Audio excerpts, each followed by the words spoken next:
Oke, saya ulangi lagi. Selamat siang semuanya. Kita masuk ke pertemuan 10, artinya masih kurang 5 pertemuan lagi. Jadi bersabarlah teman-teman. Karena konon katanya orang sabar akan dicintai Tuhan gitu. Jadi di pertemuan 10 ini kita akan mempelajari lebih lanjut berkaitan dengan semiotika struktural. Konsep-konsep kunci pada pertemuan kemarin berupa konotasi, denotasi, mitos, dan aplikasinya terkait dengan mitos pada sebuah lagu yang kalian juga ungkap dari pengalaman pribadi kalian, ya anggap itu sebagai sebuah latihan untuk membaca tanda yang lebih kompleks di luar, seperti tanda budaya, tanda pada karya seni, tanda pada desain, dan lain sebagainya. Pada pertemuan kali ini kita akan ngobrolin tentang metafora dan metomini. Apa yang menjadikan atau yang bisa didefinisikan sebagai metafora dan metomini dapat kalian simak yang sudah saya share di LMS dan kalian dengan mudah sebenarnya. Penjabaran semiotika saya ulangi lagi bahwa semiotika itu sebenarnya sudah kalian lakukan setiap hari.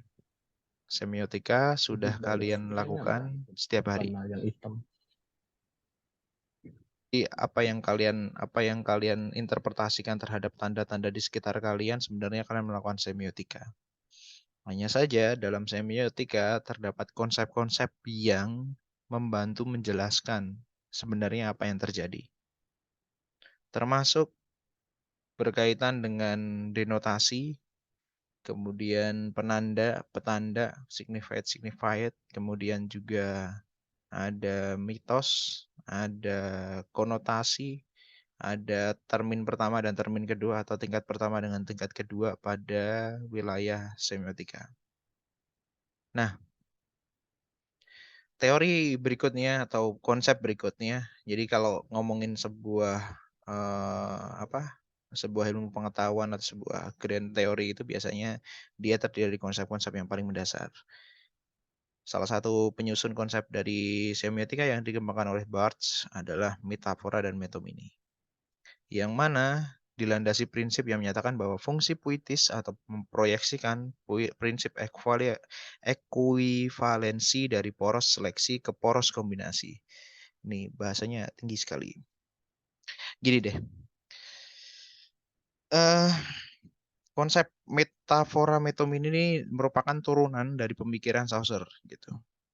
Di mana ada relasi sintagmatis atau relasi berupa kata-kata dan relasi paradigmatis atau hubungan yang berkaitan dengan sudut pandang. Kalau di bahasa lain disebut sebagai asosiatif atau diandaikan seperti apa sih gitu. Nah, biasanya dalam satu konsep metafora itu sudah kalian pelajari juga di bahasa Indonesia, di SMA, bahkan SMP, bahkan juga sudah belajar, yaitu pengandaian sebenarnya. Nah, lebih jelasnya atau lebih terstrukturnya, pemikir semiotika itu memberikan penjabaran berkaitan dengan pengandaian. Biasanya figur retoris yang pertama, itu metafora, diproduksi berdasar pada nilai kemiripan. Kayak tak ada yang lebih tabah dari hujan bulan Juni. Itu kalau dimetaforakan, kan berarti kan hujannya dimetaforakan sebagai seseorang yang tabah. Karena saking hujan itu terus-menerus turun pada bulan Juni gitu. Nah, prinsip yang ada pada hujan tersebut itu adalah prinsip kemiripan atau similaritas, yang mana dibandingkan dengan sifat manusia.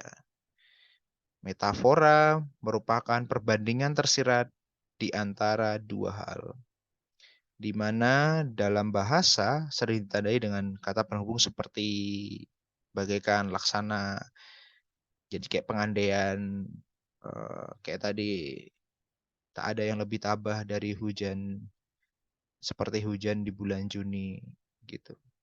Yang disembunyikan gitu. Yang biasanya pada tingkat berikutnya kita akan terkoneksi dengan masa lalu, kenangan dan ya begitulah. untuk dapat menciptakan sebuah simile, yaitu hal yang diperbandingkan berasal dari entitas yang berbeda atau konteks yang berbeda pula. Jadi kayak tadi hujan dibandingkan dengan ketabahan manusia. Tidak sama, tetapi memiliki makna yang hampir beririsan. Bagaimana manusia itu sebenarnya juga melakukan hal-hal yang kayak gitu. Secara aksis atau secara garis antara horizontal dan vertikal, di mana sintakmatik itu dalam pembahasannya atau kalau dalam bahasa Indonesia disebut sebagai SPOK atau susunan katanya atau grammar dalam bahasa Inggris itu bisa ditarik juga ke bawah dalam garis horizontal sebagai paradigmatik. Paradigmatik ini adalah sudut pandang lain yang mendefinisikan dari satu subjek. Nah, itu dalam metafora hal tersebut bisa dilakukan. Jadi aku mengagumi Pak Dirman gitu. Oh, Pak Dirman itu siapa? Oh, ternyata dia bagian dari harimau Jawa. Sebuah istilah untuk seseorang yang sangat ditakuti. Permata hitam, keris berkelok, api dalam sekam, dan lain sebagainya. Dan konsep berikutnya, jadi itu konsep metafora. Konsep berikutnya adalah metomini. Diturunkan pada prinsip kontiguitas atau keberdampingan. Bagaimana itu melekat. Jadi apa yang melekat pada, kalau tadi kan di awal metafora itu sesuatu hal yang lain gitu. Maksudnya benda yang lain, nah, hal yang lain yang didiskusikan. Sedangkan kalau metomini itu biasanya apa yang melekat pada entitas tersebut. Aku kok mengagumi Pak Dirman gitu. Bertubuh jangkung, berkulit hitam, berparu-paru sebelah, bernyali besar. Nah, itu kan melekat semua di tubuh. Nah, kalau yang di atas tadi adalah ungkapan-ungkapan atau metafora terhadap sesuatu hal yang di luar dari dirinya. Kayak apa namanya? Misalkan diri kalian gitu. Oh, yang berbadan besar, apa namanya? Rambutnya lurus. Nah, itu metomini. Kalau kalian disebut misalkan, oh si cepat kalian, si cepat, misalkan si cepat Budi atau si paling ganas siapa gitu atau si playboy siapa gitu. Nah, itu masuknya ke metafora. Itu konsep pembentuknya. Jadi saya bilang bahwa sebenarnya kalian tuh tiap hari itu ngobrol dengan semiotika gitu kan. Yang jadi masalah tuh kadang tidak bisa membedakan mana yang metafora, mana yang metomini, mana yang mitos, mana yang apa signifier, mana yang penanda, mana yang petanda dan ya begitulah. Itu dua konsep yang diajarkan hari ini. Kita akan masuk lagi ke penulisan jurnal. Jadi kita masuk ke jurnal lagi setelah kita meninggalkan DWTS. Tapi sebelum masuk di situ, adakah yang mau ditanyakan berkaitan dengan metafora dan metomini?